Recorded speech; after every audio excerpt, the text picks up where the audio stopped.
Let's talk a little bit about Foxchase, where I live. We've struggled to get help from the city with stormwater runoff. Our lake collects from a huge watershed, and there's been developers. I sound like I'm anti-developer. I'm really not. No. But there's been developers upstream, including the one who built my house, that haven't done a great job with silt fences, and all of that ends up on our doorstep. Mhm. And at least according to the homeowners association, they've approached the appropriate person at the city.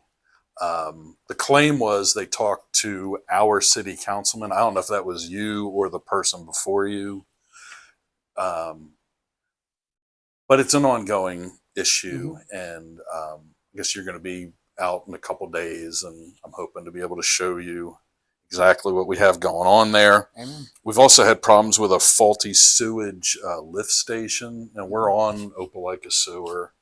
If we get heavy rains, we get some flooding from a sewage station, which is a problem because, well, I mean, it's obviously a problem, but it's an extra problem because some people like to eat fish out of the lake. Mhm. And some people have asked me, hey, should I eat the bass? I said, I wouldn't eat those bass, Right. because sewage just leaked in there.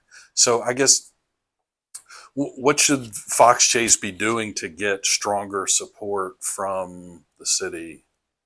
Well, I talked to you about this whenever I called you about setting this up, and I watched the previous two videos that we've done, and I immediately, I mean, my heart's in my chest, and I'm just like, oh my, have I missed something? Because my Mm, wife knows that when I miss something, I give myself a hard time for a long time.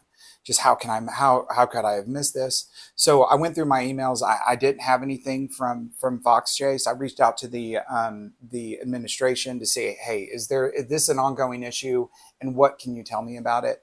And I shared that with you, but they didn't have anything on there. I don't know who it was, but I mean.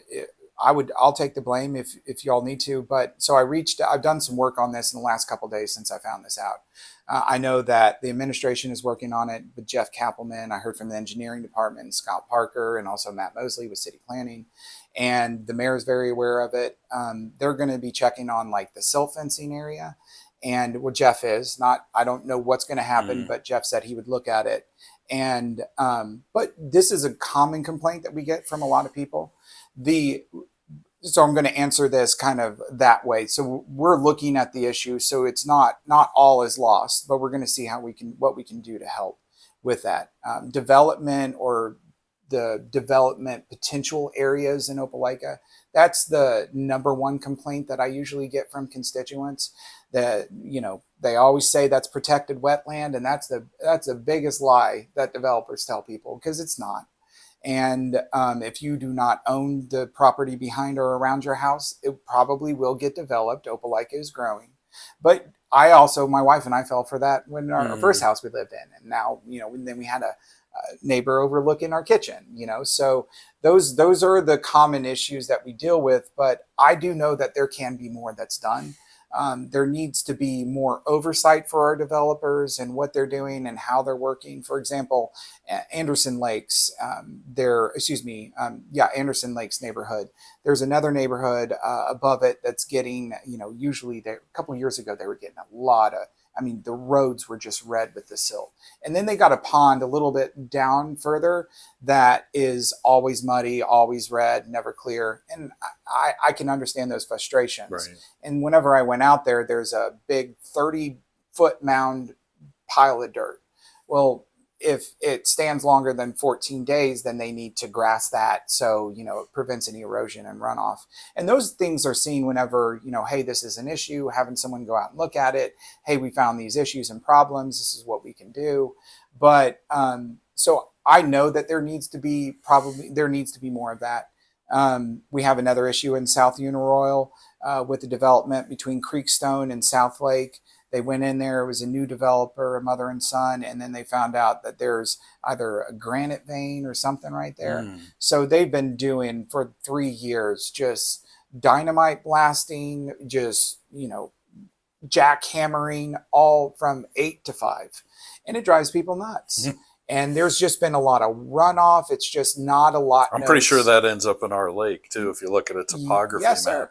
Yes, sir. So what we have is, we reached out to ADEM. There's been an ADEM, and the engineering side, they handle all this. They do a great job, but it's still ongoing. I went and knocked there this past week, and it was tough. People are like, "What can be done?" And I tell them that it's working. We're working on it. We're working on it. But it also gives us areas to, like, how can we work with our noise ordinance, because obviously that's a noise that's getting talked about, and it's on people's minds every single day.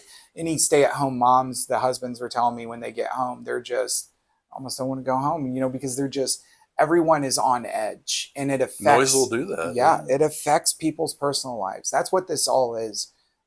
At this level, everything is personal. You see it every single day. It's always in the front of your mind. So that is a common complaint for the development issues that I still want to work on, and still are working on in several other neighborhoods with the same issue, as crazy as it can be. But we are growing, and people are buying land and doing all this. We just need to make sure we're still keeping our existing residents and community and neighborhoods in mind whenever we're doing this. Not just, well, this is approved, they can do whatever they want, and you just have to deal with it. Because once the homes are built, the rain doesn't go away. It just goes off the rooftops. Yeah. And that seems to be a lot more than it does if it's just raining normally. The other thing that you talked about was the lift stations. We have 33 lift stations in the city of Opelika. And for a city of our size, I'm not an engineer, but there's a lot that goes into it. I mean, the thermal dynamics of what you have to do. And we approve a lot of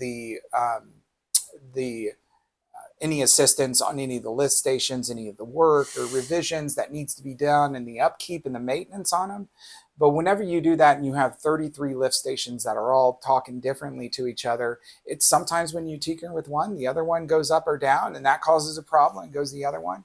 So whenever they were developing Opelika and kind of growing it, it seemed like, okay, well, this is what's needed in this area. However, if one lift station is not doing the work, it's going to affect y'all at Foxchchase. And if this one's doing good, then you might have better, lower water pressure, or just more issues down the road. I can tell you this, and I'm dealing with another issue out in the Westridge neighborhood. Is I talked to ESG director John Gwynn yesterday. I was talking to him out in the parking lot of Westridge ball fields, and he was giving me a really good understanding of what we're working with in the city of Opelika, and the work that they're doing to make sure that we understand how our city is speaking to us, and the residential growth, the industry, the commercial side, and what the impacts are when it comes to, city sewer and water. So they were doing I think it's the Northeast Basin sewer study, and it's kind of grown into a lot more. And they were doing the Northeast because of the industrial park.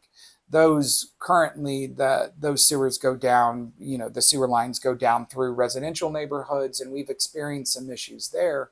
But looking at ways that they can bypass that to go straight to, the water, the Northeast or the East Water Treatment Plant off of North Union Road, that would completely bypass some of those neighborhoods. Because what happens is just, the sewer system and the capacity that they have, they start to affect the smell and some of the things that happen in our neighborhoods. And it's a common complaint. These are issues that have been ongoing. They were ongoing before I became city councilman, and they're still ongoing now. And we're going to be having a constituent meeting out there at Westridge here soon.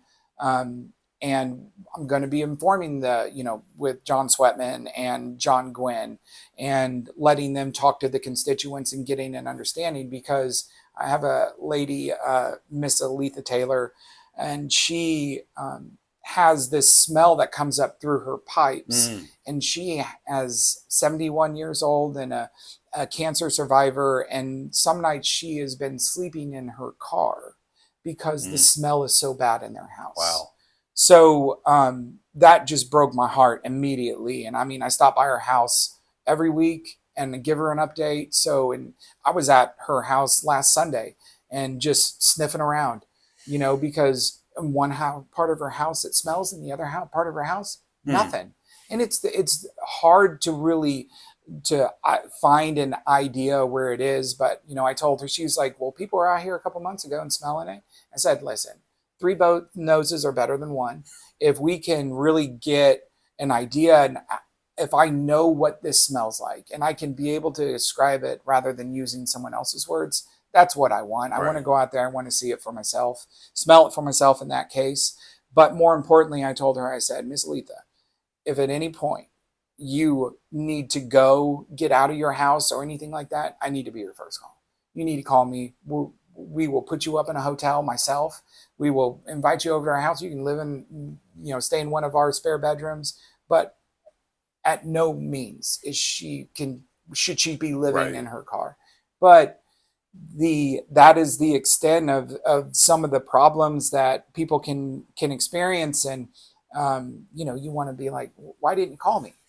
But we give our opportunity for people to have our number and to call us all the time. But it's just one of those things when you're going through that, that's the last thing on your mind is, oh, I need to call my councilman that gave me a Christmas card. So it's hard to really think along those lines whenever you're just worried about, am I ever going to be able to live normal again? So we do whatever we can, and the city does whatever it possibly can to make sure that our constituents or the residents are not as impacted. But this is a growing thing. This is as Opelika grows, and as we understand how it grows with us, we're doing the right things with doing the sewer study. That's going to affect the capacity in every single neighborhood, and a better gauge of when something goes wrong, that it doesn't go terribly wrong. It just goes wrong enough that we can, this is an easy fix, not a year, month-long fix. Gotcha.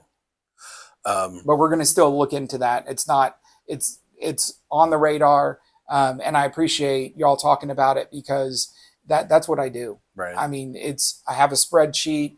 It's red, yellow, and green, hasn't been looked at, is currently in the process, and has been fixed. So putting that on there and something that I can follow up with and continually, just ask people as they're, hey, how's that going along?